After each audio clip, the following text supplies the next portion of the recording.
다음 주 주말에 우리 부모님 댁으로 내려가서 놀다 오자. 자기랑 저번에 갔었던 양평의 전원주택 알지? 우리 엄마가 내려와도 된다고 했어. 저번처럼 고기 좀 사서 마당에서 바베큐도 해먹고 모처럼 푹 쉬자. 나야 좋지.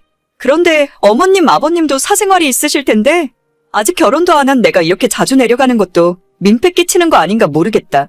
우리한테는 하루 놀다 오고 좋은데 오빠 부모님은 계속 사셔야 하는 집이잖아. 그런 건 걱정 안 해도 돼. 우리 엄마 아빠 모두 너 좋아하셔. 어차피 이제 결혼하면 우리 식구나 마찬가지인데 불편하다고 생각할 필요 없고 그냥 부담 없이 잘 놀다 오면 돼. 그렇게 생각해 주시면 감사하지. 알겠어. 그럼 이번에 고기는 내가 살게. 저번에 보니까 오빠 부모님들 소고기 잘 드시던데? 이번에도 똑같이 사서 가면 될까? 그래, 너무 많이 사진 말고 적당히 사. 주말에 내가 너희 집 앞으로 데리러 갈게. 알겠어. 아버님 좋아하시는 막걸리도 사가야겠다. 그럼 주말에 봐. 저와 남자친구는 3년 연애를 했고 작년 말부터 결혼 이야기가 나오고 있었어요. 그때부터 양가 부모님들께 인사드리고 올 초에는 상견례까지 마친 상황입니다. 남자친구는 직장 때문에 수도권에서 월세로 살고 있고 남자친구의 부모님은 지방에 사시는데 얼마 전 전원주택을 새로 지었다면서 놀러오라 하더라고요. 저도 결혼 이야기가 오고 가고 양가 상견례까지 앞두고 있는 상황이었기 때문에 지방에 펜션 놀러가는 기분으로 남자친구와 몇 번 놀러갔다 온 적이 있습니다. 산 좋고 물 좋은 곳에서 고기도 구워 먹고 놀다 보니 사람들이 왜 지방 내려가서 한적한 곳에 전원주택 짓고 사는지 알 것 같더라고요. 처음에는 저도 다른 사람의 부모님 댁에 간다는 것이 내키진 않았지만 어차피 우리가 결혼할 사이이기도 하고 처음 인사드리러 갔을 때부터 저한테 너무 잘해주셨어요. 시골에 집이 있다고 해서 놀러 가자고 하길래 좀 의아했지만 마당도 엄청 넓고 연못에 바베큐장, 분위기 좋은 텐트까지 쳐져 있었어요. 마당에 제가 좋아하는 골든 리트리버도 키우고 있어서 갈 때마다 강아지랑 뛰어노는 재미도 쏠쏠하더라고요. 집은 2층에 방이 5개, 그리고 화장실은 3개나 있는 큰 집이었습니다. 아버님이 골프 좋아하셔서 집 지하실엔 골프 연습장도 있고 노래방 기계도 있었어요. 엄청 좋은 펜션에 놀러온 기분이라 나도 나중에 나이 먹으면 이렇게 집 짓고 살고 싶다는 생각을 하게 될 정도였습니다. 게다가 그쪽 부모님들은 제게 언제든지 시간 될 때마다 놀러오라고 너는 언제나 환영한다고 해주셨고 실제로 그 뒤로도 남자친구와 찾아갈 때마다 항상 기뻐하며 반겨주시더라고요. 심지어는 일이 바빠서 3달 가까이 한 번도 못 찾아간 적이 있었는데 그때는 어머님께서 먼저 연락하셔서 요즘은 왜 안 놀러오냐면서 서운해하신 적도 있습니다. 수연아, 요즘 회사가 많이 바빠? 그래도 주말엔 한 번 내려와서 놀다 가지 그러니. 다음에 너 오면 준다고 애들 아빠가 더덕주도 담궈놨어. 어머, 진짜요? 요즘 일이 너무 많아서 시간 내기가 너무 힘들었어요. 다음 주 주말쯤에 오빠랑 같이 내려가던지 할게요. 그래, 바빠도 한 번씩 얼굴 보면서 살아야지. 너희들 결혼 준비는 알아서 잘하고 있는 거지? 필요한 거 있으면 언제든지 이야기하고. 알겠습니다. 처음 말씀드린 대로 결혼식은 저희 힘으로 할 수 있을 것 같아요. 양가 부모님들 도움은 안 받을 생각이에요. 괜히 저희 때문에 부담 가지실 필요 없어요. 그렇긴 해도 부모된 입장에서 도와주고 싶은 것도 사실이지. 가족들끼린 힘들 때 서로 보태주고 사는 거니까. 아무튼 빨리 시간 내서 한번 놀러와라. 여기 다 있으니까 올 때 뭐 사오지 말고 빈손으로 와. 네, 그럴게요. 건강하시고 조만간 오빠랑 같이 내려갈게요. 저는 이분들이 정말 정 많고 좋은 분들이라고 생각했어요. 결혼할 때 처음 남자친구랑 이야기했던 건 양가 부모님들 도움받지 말고 우리 힘으로 처음부터 끝까지 다 하자는 것이었습니다. 저희 2사람 벌이가 괜찮은 편이었고 저는 모아둔 돈도 좀 있었어요. 남자친구는 지금은 월세 살고 있었지만 결혼하면 직장에서 대출 받고 은행 대출 좀 받으면 아파트 전세금 정도는 마련할 수 있겠더라고요. 우리 결혼하는 것 때문에 양쪽 부모님들에게 부담 느끼게 하고 싶지 않았고 괜히 뭔가 도움받으면 결혼 생활하면서 눈치 봐야 할 일이 생길지도 모르니까요. 아무리 부모 자식 관계라지만 세상에 공짜가 어디 있습니까? 아예 안 주고 안 받는 것이 나중에 혹시나 생길지 모르는 불화를 미연에 방지하는 일이라고 생각했기 때문에 뭐 달라는 소리를 처음부터 안 했습니다. 아무튼 그렇게 결혼 준비를 한참 하고 있었는데 남자친구가 전셋집 마련하기로 하고 제가 혼수를 맞추기로 했는데 대충 견적 내어보니 2,500만 원 정도면 충분하겠더라고요. 어차피 당분간 새들어 살다 보면 이사도 자주 다녀야 하는데 엄청 비싼 가전제품이나 가구들은 지금 우리 상황에선 필요가 없었으니까요. 이때까지 제가 직장 생활하며 모은 돈이 1억 5천 정도가 있었고 결혼자금 쓸 거 다 쓰고도 1억 2천 정도가 남은 상황이었습니다.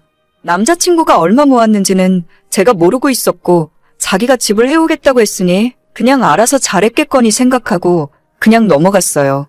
제가 이 정도 돈 있으니 남자친구도 비슷하게 모아놨겠거니 예상하고 있었고 어차피 대출받은 건 결혼하고 같이 갚아나가야겠다고 생각했거든요. 그런데 어느 날 남자친구가 제게 돈 이야기를 먼저 꺼냈어요.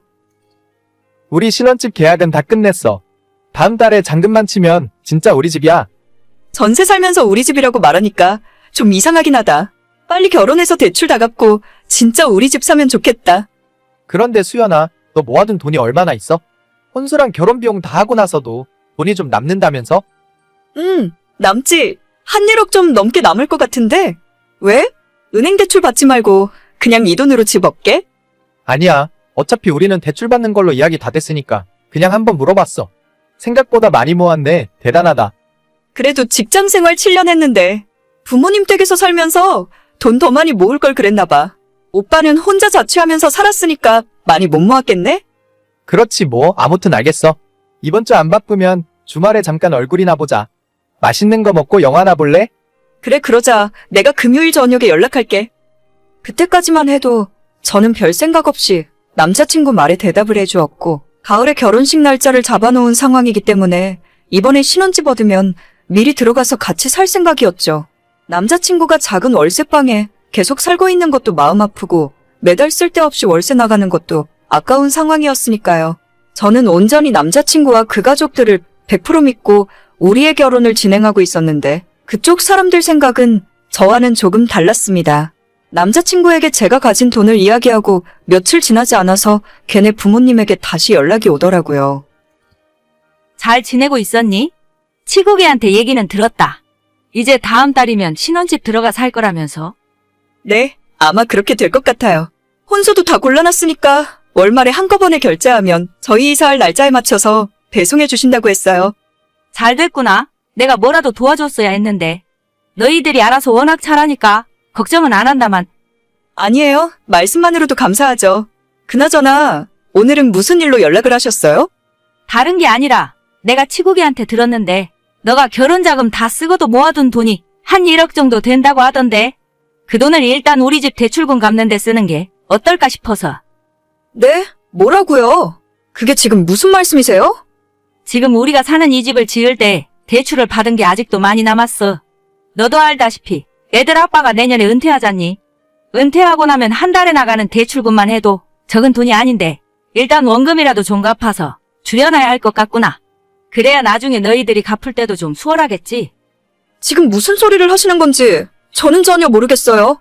어머님 사시는 그 집에 대출이 있는데 그걸 제 돈으로 갚자는 말씀이세요? 그리고 그걸 왜 저희가 갚아요?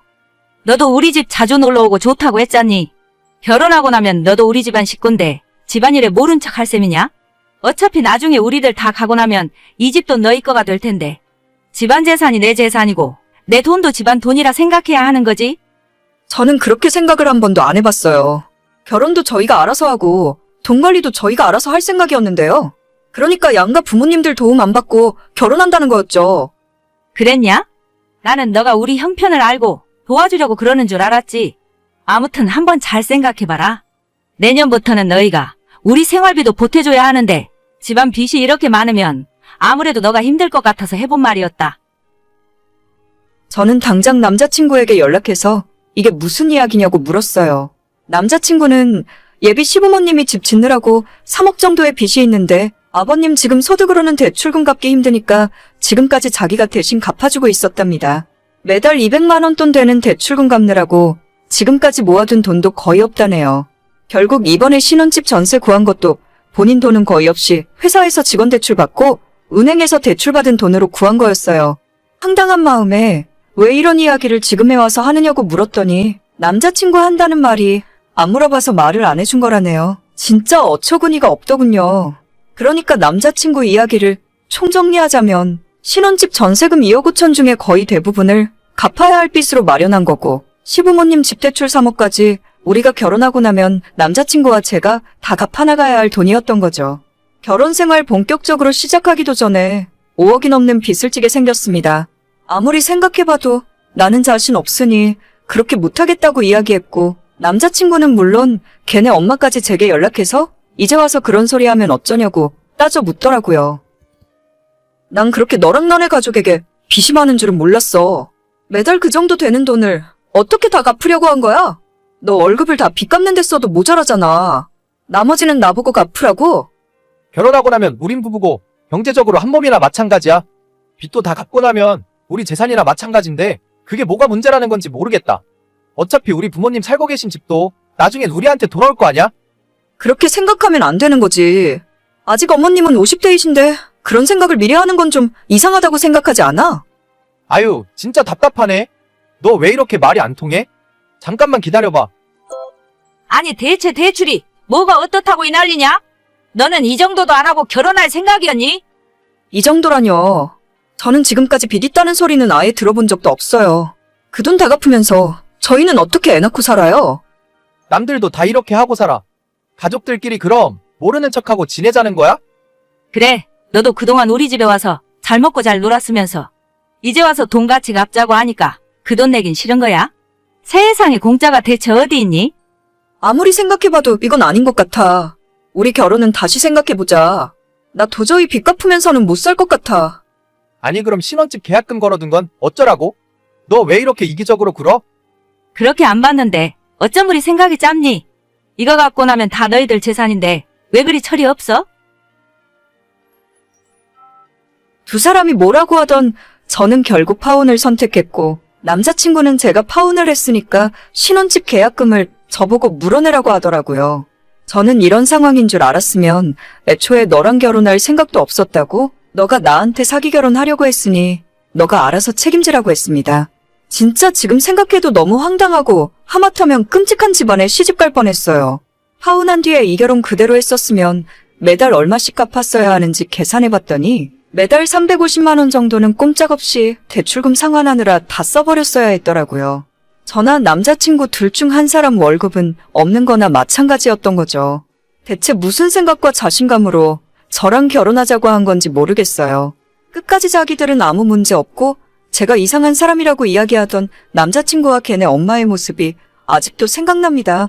파혼한 것 때문에 주변 사람들에게 나 결혼 못하게 됐다고 설명하고 다니는 건 좀 짜증나지만 그래도 미리 알게 되어서 불행 중 다행이라고 생각해요.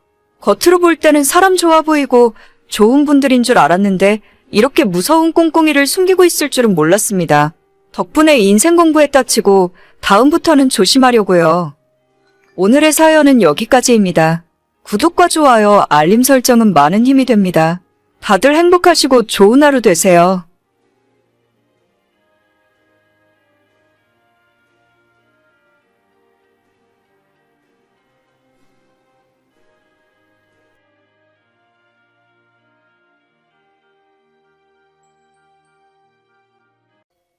여보, 이 시간까지 집에도 안 들어오고 뭐 하는 거야? 벌써 11시야. 술을 마시려거든 나한테 이야기는 하고 마셔야지. 이런 날은 좀 가만히 내버려둬. 돌아가신 엄마 생각나서 한잔해야지. 도저히 맨정신으로 견딜 수가 없다. 어머님 돌아가신 지 1년도 넘었는데 아직까지 당신이 그러고 있으면 어떡해. 하늘에서 어머님이 보고 계시다가 마음 아파하실 거야. 일단 집에 들어와. 그렇게 속상한 상태로 술 마시면 몸 상해. 우리 엄마 아무리 생각해도 너무 불쌍한 것 같아.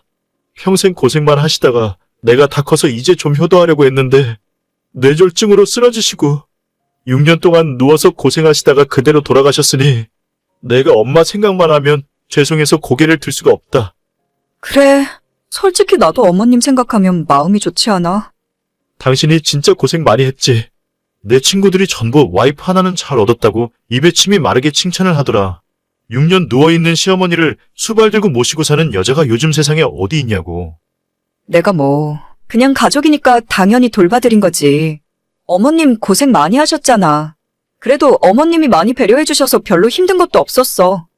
아니야. 너가 나 대신 효도한 거 하늘이 알고 땅이 다 알지. 기저귀도 갈아주고 음식도 먹여주고. 당신 같은 여자가 세상 천지에 어디 있어. 내가 정말 앞으로도 당신한테 충성을 다하면서 살게. 에휴, 알아줘서 고맙긴 한데 당신 오늘 술 많이 먹었나 보다. 빨리 정리하고 들어와. 당신이 자꾸 그러니까 나도 갑자기 어머님이 보고 싶어지잖아. 당신은 진짜 아무 걱정하지 마. 나중에 장모님 아프시기라도 하면 바로 우리 집에서 모시자. 당신이 우리 엄마한테 했던 만큼 내가 장모님한테 최선을 다해서 잘해드릴게. 말은 청산유수네. 아무튼 알겠어. 말이라도 고맙네. 말만 하는 게 아니라니까. 나 한 입으로 두 말하는 그런 치사한 놈 아니야. 못 믿겠으면 내일이라도 당장 장모님 모시고 와서 같이 살까? 그래? 우리 엄마한테 한번 물어볼게. 엄청 좋아하시겠네? 뭐? 그렇게 빨리? 농담이야, 농담. 놀라기는. 우리 엄마 아직 정정하신데 뭐. 지금은 혼자 사시는 게 더 편하실 거야. 난 또. 아무튼 장모님 몸이 안 좋아지시면 언제든지 우리 집으로 모셔. 내가 열일 다 제치고 장모님 수발 들 테니까. 엄마 워낙 건강하셔서 당분간 그럴 일 없을 거야. 다음 달에 또 동네 아줌마들이랑 등산 간다 하시더라고. 하긴 우리 장모님이 정말 정정하시지. 제가 결혼하고 이 집안 며느리로 들어오자마자 1년도 안 지나서 시어머님이 뇌졸중으로 쓰러지셨어요. 다행히도 생명은 건졌는데 풍이 오는 바람에 거동을 거의 못하시고 6년 동안 누워서 살다가 작년 초에 돌아가셨습니다. 남편이 다른 형제가 있는 것도 아니고 시아버님은 제가 시집 오기도 전부터 안 계신 상황이라서 꼼짝없이 저희 집에서 모실 수밖에 없었어요. 어차피 해야 하는 일은 즐거운 마음으로 하는 게 낫다는 생각이라서 낮에는 간병인한테 맡기고 출근해서 일을 하고 저녁에 퇴근하고 돌아와서는 제가 수발을 들었습니다. 남편도 자기 엄마니까 신경을 쓰긴 했었는데 아무래도 남자가 할 수 없는 일은 제가 대신 다 해드릴 수밖에 없더라고요. 목욕이나 하루 종일 누워 계시니 기저귀도 갈아드려야 했었고 힘든 일도 많았지만 우리 부모나 마찬가지라 생각하니 못할 일도 아니었습니다. 어머님도 제 정성을 알아주셨는지 저한테 고마워하고 항상 미안해하셨어요. 6년 투병 생활 끝에 결국에는 하늘나라로 떠나셨지만 최선을 다했기에 저는 후회한 점 남지 않더라고요. 남편은 저한테 정말 고마워했고 언제든지 본인도 장모님에게 문제가 생기면 아들처럼 발벗고 나서서 돕겠다고 했습니다. 당신 오늘도 늦게 퇴근이야? 아, 요즘 또 자꾸 우리 엄마 생각이 나네. 벌써 3년 됐나? 시간 참 빠르다. 회사 끝나고 엄마가 생각나서 친구랑 한잔하고 있어. 내 얼굴이 보고 싶어서 그래. 술 그만 마시고 오늘은 좀 일찍 집에 들어오면 안 돼? 나 당신한테 의논할 게 좀 있는데. 뭔데? 무슨 의논을 해? 당신 술 마시고 있잖아. 나중에 집에 들어오면 말해. 나 얼마 안 마셨어. 지금 정신 완전 말짱하니까 이야기해. 내가 우리 마누라가 하는 이야기라면 자다가도 일어나서 들어줘야지. 지난달에 우리 엄마 건강검진 받았잖아. 그거 큰 병원에서 재검 받으라고 해서 얼마 전에 갔다 왔거든. 병원? 갑자기 병원은 또 왜? 장모님 어디 아프시대? 아니 어디가 아픈 건 아닌데. 엄마가 작년부터 자꾸 깜빡깜빡하고 몇 달 전에는 집 주소를 잊어버려서 경찰 도움받아서 겨우 집에 가셨다 하더라고. 아무래도 이상하다 싶어서 이번에 건강검진할 때 치매 검사도 같이 받았거든. 치매 검진? 근데 병원에서 이미 치매 진행 중에 있대. 초기는 이미 지났고 앞으로 점점 심해질 거라 하더라고. 장모님 어떡하냐? 진짜 큰일 났네. 정말 속상해 미치겠어. 우리 엄마 건강하고 멀쩡해 보이는데 내가 치매 쪽으로는 생각해 본 적도 없거든. 그런데 당신 나한테 무슨 의논을 하겠다는 거야? 아, 그게 병원에서 그냥 혼자 두면 점점 더 심해질 수 있다고 해서 아무래도 내가 모시고 살까 하고. 남동생은 아직 장가도 안 갔고 걔는 직장도 바쁘니까 엄마가 혼자 사는 거나 별로 다를 것도 없을 거야. 뭐, 우리가 모시겠다고? 뭐야? 당신 반응이 왜 이래? 설마 반대하는 건 아니겠지? 아, 당연히 아니지. 아닌데, 너무 섣부르게 판단하는 건 아닌가 싶어서. 그게 무슨 소리야? 일단 장모님이 치매인 건 확실한 거야. 확실하지. 병원에서 진단받은 건데 의사가 괜히 거짓말하겠어? 병원 한 곳에서 검사 받은 게 전부잖아. 여기저기 다른 곳에서도 검사 받아봐. 결과가 잘못 나왔을 수도 있으니까. 당신 왜 그래? 좀 이상하다. 혹시 우리 엄마 모시고 사는 게 싫어서 그런 거야? 아니, 그건 아닌데. 너무 갑작스러워서 좀 당황스럽네. 내가 술을 좀 많이 마셔서 그런지 갑자기 훅 올라온다. 내일 맑은 정신으로 우리 다시 이야기하자.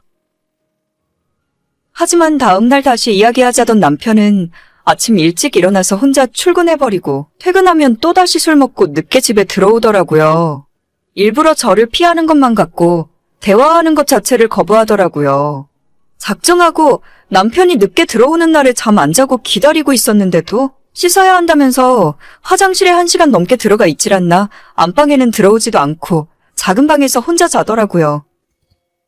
당신 요즘 왜 자꾸 날 피해? 내가 언제? 맞잖아. 집에서 이야기 좀 하자고 붙들어도 무시하고 아침에는 얼굴도 안 보이고 회사에 출근해버리고. 아니, 또 내가 언제 그랬냐? 당신 대체 왜 그래? 우리 엄마 모시는 게 싫어서 그래. 솔직하게 이야기해. 아니면 오늘 당장 엄마 모시고 올 거니까. 잠깐만, 우리 좀 천천히 생각해보자. 지금 자기가 너무 성급하게 행동하는 것 같아. 나 어머님 쓰러졌다는 소리 듣자마자 퇴원하고 바로 우리 집에서 모실 준비했어. 아무런 망설임 없이 6년 동안 그 수발 다 들었다고. 그런데 우리 엄마 모시자는 건 성급한 소리야? 그래, 당신 고생한 건 알지. 근데 이건 상황이 좀 다르잖아. 무슨 상황이 다른데? 우리 엄마는 아직 혼자 움직일 수 있고 집안일도 하실 수 있어. 솔직히 말해서 시어머니랑 장모가 어떻게 똑같아? 뭐가 다른데? 요즘 시대가 아무리 막장이라고 해도 며느리가 시부모 수발 드는 건 어찌 보면 당연히 해야 하는 일이지만 사위가 장모 모시는 건 아예 다른 이야기지. 흔하지 않은 일이잖아. 처남도 있는데 그걸 굳이 우리가 해야 해? 무슨 말도 안 되는 소리를 하고 있어? 내 동생 아직 장가도 안 갔고 원룸에서 혼자 살고 있는 거 몰라? 부모님 아프면 당연히 모실 수 있는 거지. 아무튼 아닌 건 아닌 거야. 장모님 모시는 건 급하게 결정할 문제가 아니고 당분간 생각을 좀 해봐야 할 것 같아. 나 당신 어머니 6년 동안 모시고 살았어. 그러면서도 불평불만 한마디 없었는데 우리 엄마 아픈 건 그냥 내버려두라는 거야? 너 출가 외인이라는 말도 못 들어봤어? 나랑 결혼했으면 우리 집안 사람 된 거야. 얼마 전까지는 언제든 장모님 모시고 오라면서 왜 갑자기 말이 바뀌는데? 아, 됐다 됐어. 당신이랑 이야기를 하면 할수록 모시면 안 되겠다는 생각이 들어. 치매가 어떤 병인지 몰라서 그래. 온 가족 다 개고생 시키는 거라고. 나 당신 엄마 6년 동안 기저귀 갈았어. 아까부터 말을 좀 이상하게 하네. 내가 하라고 억지로 시켰어? 말끝마다 6년 하는데 우리 엄마 너가 좀 돌봐줬다고 유세 떠는 거냐? 너는 했으니까 이번에는 나한테 골탕 먹어봐라. 뭐 이런 생각이야? 무슨 말을 그렇게 해? 우리 엄마가 치매에 걸리고 싶어서 걸렸어? 아무튼 이 이야기는 여기서 끝이야. 없던 얘기로 해. 남편의 180도 돌변한 태도에 너무 큰 실망이었고 일단 엄마를 혼자 둘 수는 없으니 혼자 있는 동생에게 부탁을 해서 엄마와 함께 살게 했어요. 그리고 남편과 이혼을 해야겠다 마음을 먹었고 저 나름대로 준비할 건 준비하고 생각을 정리하고 있었습니다. 여보, 우리가 장모님 모시고 살자. 그게 무슨 소리야 갑자기? 당신이 절대 안 된다고 해서 지금 내 동생이 모시고 있는데. 여보가 집안의 장녀인데 우리가 모시는 게 맞지? 생각이 바뀌었어. 그냥 우리 집에서 모시자. 싫어. 당신 하는 이야기 듣고 나도 완전 정 떨어졌어. 미안해. 나는 순간적으로 장모님이 치매 걸렸다는 소리를 듣고 당신이 지난 6년 고생했는데 앞으로도 또 고생할 생각을 하니까 너무 불쌍해서 안 되겠더라고. 대체 무슨 꽁꽁이야? 솔직하게 얘기해. 내 동생한테 뭐 들은 거라도 있어? 아니, 내가 처남한테 듣긴 뭘 들어. 그냥 혼자서 고생하는 것 같아서 안부 전화 한 통화 한 게 다야. 들었네. 지금 엄마 집 팔고 외곽에 전원주택 짓는다고 하니까 그거 욕심나서 그러는 거지. 아, 아니야. 재산 욕심나서 그런 게 아니라 처남 혼자 힘들 것 같아서 우리 집에서 모시는 게 나을 것 같으니까 그러지. 솔직히 이야기해. 아까 내 동생이랑 전화통화하면서 다 들었어. 우리 엄마가 땅도 좀 있고 월세 나오는 건물 있다는 얘기 듣고 갑자기 마음이 변한 거야? 아니, 그건 안 그래도 말하려다가 참은 건데 장모님한테 그런 재산이 있었으면 왜 나한테 얘기를 안 하냐? 그거 우리 엄마 재산이야. 내 것도 아닌데 그걸 왜 당신한테 이야기해야 하는데? 또 말 섭섭하게 하네. 장모님은 우리 가족이고 식구 아니야? 네 거 내 거가 어디 있어. 가족이면 다 우리 식구 재산인 거지. 진짜 어처구니 없는 소리를 하네. 그리고 당신 정신 똑바로 차려라. 장모님 아프신데 처남한테 모시고 있으라고 하면 그 재산 전부 처남이 다 가져가면 어쩌려고 그래. 아무리 아들이라도 그렇지 당신이 집안의 장녀인데 장모님 돌아가시기 전에 재산은 당신 앞으로 미리미리 돌려놔. 기가 막혀. 내가 시집와서 6년 동안 시어머니 수발 들면서 우리 임신할 시기 놓치고 애 낳는 건 포기했었는데 그게 이제 생각해보니까 돌아가신 어머님이 내 인생 한번 구해준 거구나. 당신이랑 나 사이에 아이가 없다는 게 이렇게 고마운 일이 될 줄이야. 무슨 소리야, 그게? 나 오늘 짐 싸서 엄마 집으로 건너간다. 너 같은 자식이랑 단 하루도 더 못 지내겠어. 이혼 서류 보내면 도장이나 제대로 찍어서 보내. 왜 그래? 당신 착한 사람이잖아? 시어머니 모시고 산 6년은 안 아까운데 너 같은 인간 남편이랍시고 같이 살았던 6년이 너무 아깝다. 더 길게 말할 필요 없고 여기서 끝내. 재산이고 뭐고 너한테 한 푼 떨어질 것도 없으니까. 여보, 일단 진정 좀 해봐. 내가 돈 때문에 그러는 게 아니라 장모님 모시고 싶어서 그런다니까? 가족이 모셔야지 누가 모셔? 여보, 내 말 듣고 있어. 저는 그렇게 남편과 이혼하고 지금은 시외곽에 마당 있는 전원주택을 짓고 엄마와 둘이서 살고 있습니다. 다니던 직장은 그만둔 상태고 생활비는 엄마 건물에서 나오는 월세와 남동생이 조금씩 보내주는 돈이면 둘이 사는데 큰 문제 없겠더라고요. 엄마도 한적하고 조용한 외곽에 나와 사니까 다시 건강이 좋아지는 것 같고 요즘은 텃밭에 작은 비닐하우스를 짓고 둘이 같이 농사 지으며 재미있게 살고 있어요. 전 남편은 끝까지 자기가 장모님을 모시겠다며 이혼 못해준다고 버텼지만 제가 짐 싸서 내려와 버렸으니 혼자 어떻게 할 방법이 없었죠. 이혼하고 난 뒤에도 계속 자기가 잘못했다면서 본인도 시골 내려와서 같이 살자고 하길래 그냥 번호 차단해버리고 연락 안 합니다. 저희 집 주소도 모르니까 아마 찾아올 수도 없겠죠. 시부모를 극진하게 모신 은혜도 모르는 배은망덕한 인간과는 단 하루도 부부관계를 유지하고 싶지 않네요. 오늘의 사연은 여기까지입니다. 구독과 좋아요, 알림 설정은 많은 힘이 됩니다. 다들 행복하시고 좋은 하루 되세요.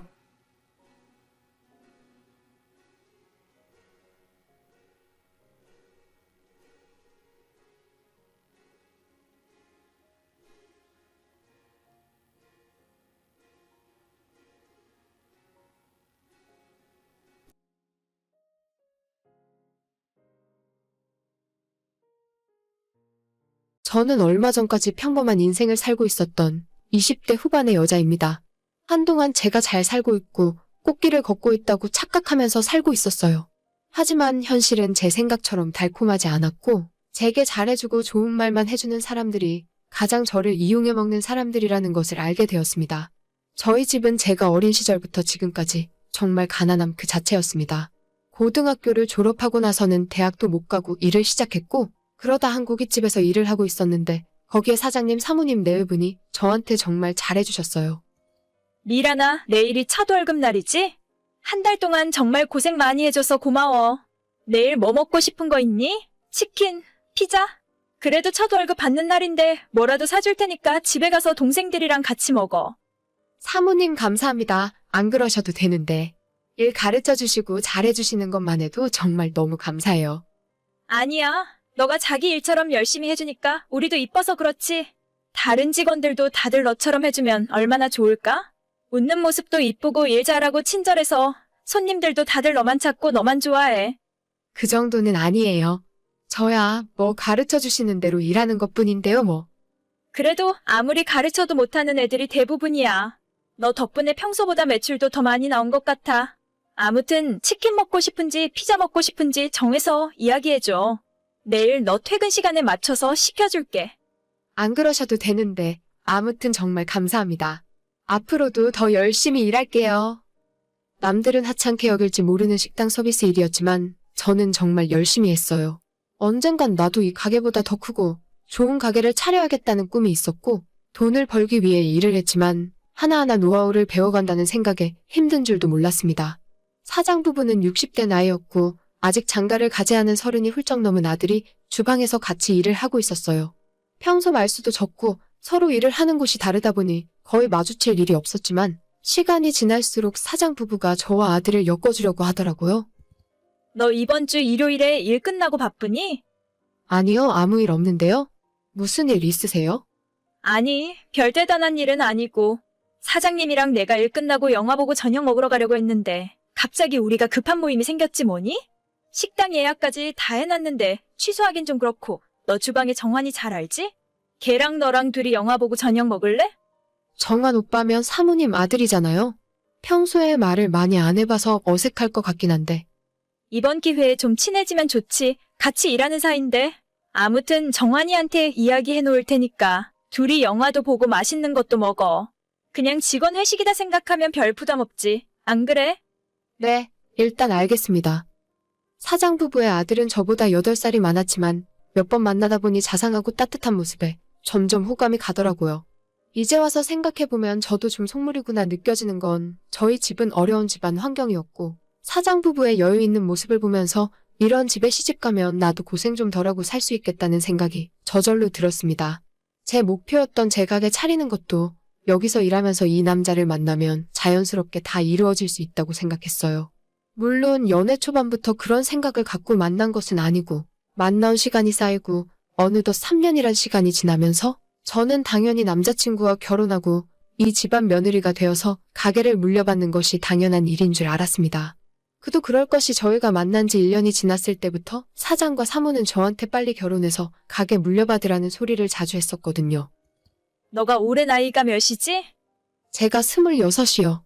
조금 빠르긴 한데 그래도 니들 1년 넘게 만났으니 이제는 결혼해야지. 우리도 힘들어서 오래 일 못해. 이제는 너희들이 가게 물려받아서 해야 할 거 아니냐. 글쎄요, 아직 두 분 정정하신데 벌써 은퇴하시긴 이르시죠. 오빠는 저한테 결혼 이야기 한 적 없어요. 걔가 나이답지 않게 순진해서 그래. 내가 너는 일 잘하고 싹싹해서 가게 맡겨놔도 걱정 하나도 안 되는데. 우리 아들이 아직 주방일을 혼자서 할 줄 모르니까 그게 문제야. 걔가 혼자 할 수 있어야 우리 남편도 같이 은퇴하고 마음 편히 놀러 다니지. 아무튼 나는 너만 믿고 있는다. 너가 아주 우리 집안의 복덩이야. 아니에요. 그냥 시켜주신 일 열심히 한 것뿐인데요, 뭘. 오빠랑 결혼 이야기는 둘이서 천천히 이야기해볼게요. 그래, 너가 똑똑하니까 알아서 잘하겠지. 실제로 제가 이 집에서 일하기 시작한 뒤로 단골 손님들이 많이 늘었어요. 전부 제가 열심히 했고 제 공이라고 말하긴 힘들지만 그래도 손님들에게 싹싹하게 대하고 친절하게 했더니 저를 보러 오시는 손님들도 적지 않습니다. 마냥 직원이었으면 그렇게까지 열심히 일을 안 했을 테지만 언젠간 제 가게가 될 거라 생각해서 정말 주인처럼 일을 열심히 했어요. 바쁘면 쉬는 날 없이 일하기도 했고 무엇보다 처음에 제가 일을 시작했을 땐 평일 하루 매출 50만 원, 60만 원 좀 넘는 가게였는데 3년이 지난 지금은 평일 100만 원도 거뜬하거든요. 그러다 보니 처음에는 저랑 아들을 결혼시켜서 가게 물려주겠다는 이야기는 시간이 지날수록 점점 없어져가고 작년에는 자영업자들 다들 어려울 때 망한 고깃집 건물을 인수해서 주차장 넓고 훨씬 큰 가게로 확장 이전까지 마친 상황입니다. 손님도 이전보다 훨씬 많아지고 직원도 많이 뽑았어요. 남자친구 이야기로는 새로 옮긴 가게 차리는데 수억이 들어갔다 하더라고요. 집안 재산만 10억이 넘게 있다면서 제 앞에서 돈 자랑도 종종 하기 시작했습니다. 그런데 그때부터 사장과 사모가 제게 트집을 잡기 시작했고 남자친구도 가게 옮긴 뒤로 한 번도 데이트다운 데이트 해본 적도 없고 저한테 냉랭하게 대하더군요. 오빠, 이번 주 일요일 영업 끝나고 맥주 한잔 하러 갈까? 아니면 드라이브라도 좀 가자. 나 요즘 너무 답답해. 이번 주에는 좀 힘들 것 같은데. 일이 너무 많아서 피곤해? 가게 문 닫고 일찍 들어가서 자야지. 벌써 우리 몇 달째 제대로 된 데이트 한번 못 해본 거 알아? 가게 옮기고 손님 많고 바쁜 건 이해하겠는데 그래도 나랑 보내는 시간도 있어야지. 그래, 아는데 내가 너무 피곤하고 힘들다. 안 그래도 지치는데 너까지 그러지 마. 다음에 좀 한가해지면 그때 놀러 가든지 하자. 오빠, 요즘 들어서 너무 변한 것 같아. 장사 잘 되고 돈 좀 버니까 사람이 어떻게 그렇게 달라질 수 있어? 그런 거 아니야. 진짜 말이 안 통해서 너한테 뭔 이야기를 못 하겠다. 이렇게 싸우는 것도 이젠 지친다 지쳐. 그게 무슨 말이야? 오빠가 나한테 어떻게 그런 말을 할 수 있어? 나 지금 너무 피곤해서 자야 하니까 내일 가게에서 이야기하자. 남자친구뿐만 아니라 사장과 사무 역시 마찬가지였죠. 너 다음 주 수요일에 출근 좀 해줘야겠다. 또요. 수요일 제 쉬는 날인데 일주일에 하루 쉬는 건데 좀 봐주세요.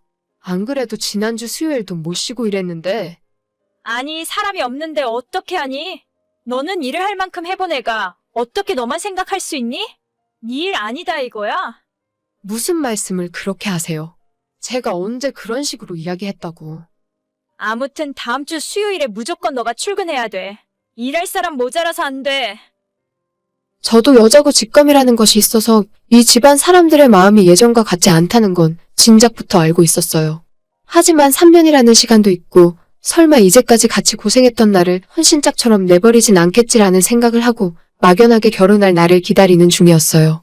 아니 사실 마음 한켠으로는 저도 우리의 관계가 거의 끝났다는 것을 직감하고 있었지만 그래도 설마 하는 생각으로 제가 먼저 그만두자는 말도 못하고 눈치만 보고 있었죠. 거의 3개월 가까이 그런 생활을 하고 있었는데 어느 날 남자친구가 다짜고짜 제게 헤어지자는 말을 꺼내더라고요. 헤어지는 당일까지도 저는 가게에서 마감까지 일을 했고 밤 11시 다 되어 집에 도착했을 때 남자친구의 연락을 받았습니다. 미란아, 이제 우리 그만하자. 내일부터 가게 출근하지 않아도 돼. 오늘까지 일한 돈은 다음 주에 너 월급 계좌로 넣어줄게. 지금 뭐 하자는 거야? 이제 와서 그만하자고? 내일부터 출근하지 마? 그 말 한마디 하면 우리 사이도 끝이니? 그렇게 됐다. 어차피 우리가 결혼할 사이도 아닌데. 너 나이도 있고 하루라도 빨리 정리하는 게 서로에게 좋잖아. 내 생각해줘서 눈물 나게 고맙네. 일단 알겠어. 남은 월급이랑 3년 일한 퇴직금까지 제대로 쳐서 입금해. 돈 문제는 나중에 우리 엄마랑 이야기해. 나는 그런 건 잘 몰라. 그렇게 한순간에 남자친구와 헤어지고 3년 동안 일하던 직장까지 사라졌어요. 하지만 약속한 날이 되었는데 남은 월급만 들어오고 퇴직금은 들어오지 않았습니다. 혹시나 하는 생각에 며칠 더 기다려봤는데 그쪽 식구들에게서 어떠한 연락도 없었고 남은 퇴직금도 입금되지 않더라고요. 결국 기다리다 못해 제가 먼저 연락을 하게 되었습니다. 안녕하세요. 제 퇴직금이 아직 안 들어왔는데 언제 들어오나요? 퇴직금? 원래 우리 가게는 퇴직금이란 게 없어. 다음에 너네 식구들 데리고 밥 한번 먹으러 와. 내가 너를 딸처럼 생각했으니까 밥값은 안 받을게. 무슨 소리세요? 3년이나 일했는데 퇴직금이 없다뇨? 저희 관계가 끝난 건 끝난 거고 돈 계산은 확실하게 해주셔야죠. 얘가 대체 무슨 소리를 하는 건지 모르겠네. 너보다 훨씬 오래 일한 아줌마들도 다 퇴직금 없이 그만두고 나갔어. 우리 같은 가게에서 퇴직금까지 줘가면서 어떻게 사람을 써? 여기가 무슨 대기업인 줄 알아? 아니, 대기업이건 구멍가게건 사람을 3년이나 부려먹었으면 퇴직금을 주셔야죠. 저 진짜 돈 입금 안 하시면 안 참을 거예요. 내가 너한테 일 가르쳐준 것만 해도 그게 얼만데. 지나가는 사람들에게 물어봐라. 꼬박꼬박 월급 주고 밥 주고 일도 가르쳐줬는데 퇴직금까지 달라는 애가 어디 있니? 말이 안 통하시네요. 저도 제가 할 수 있는 건 알아서 할게요.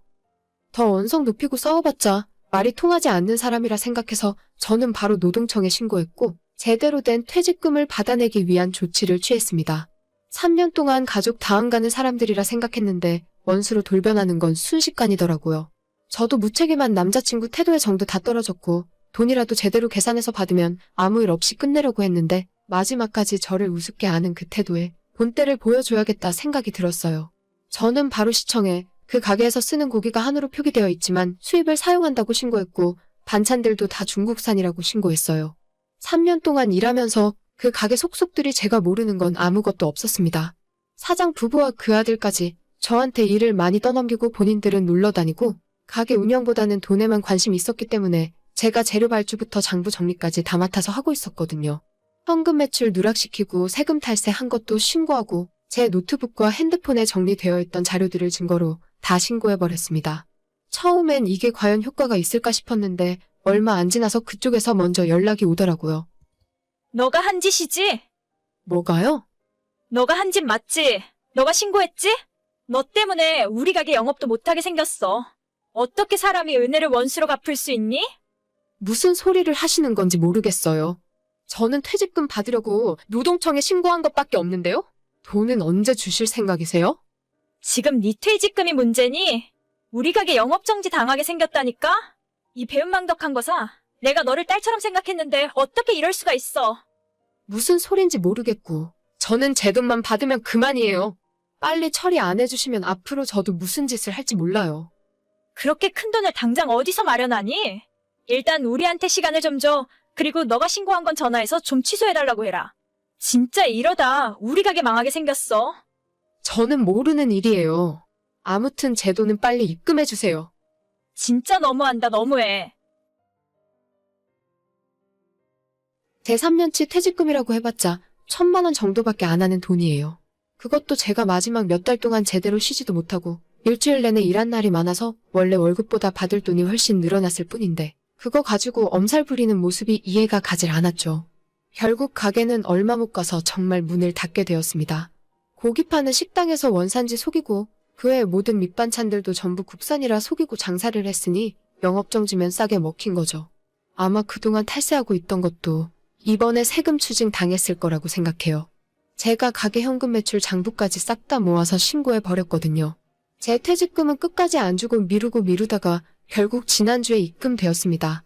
정해진 날짜에 입금 안 하면 압류하겠다고 했더니 기어코 마지막 날까지 미루다가 입금해주더라고요.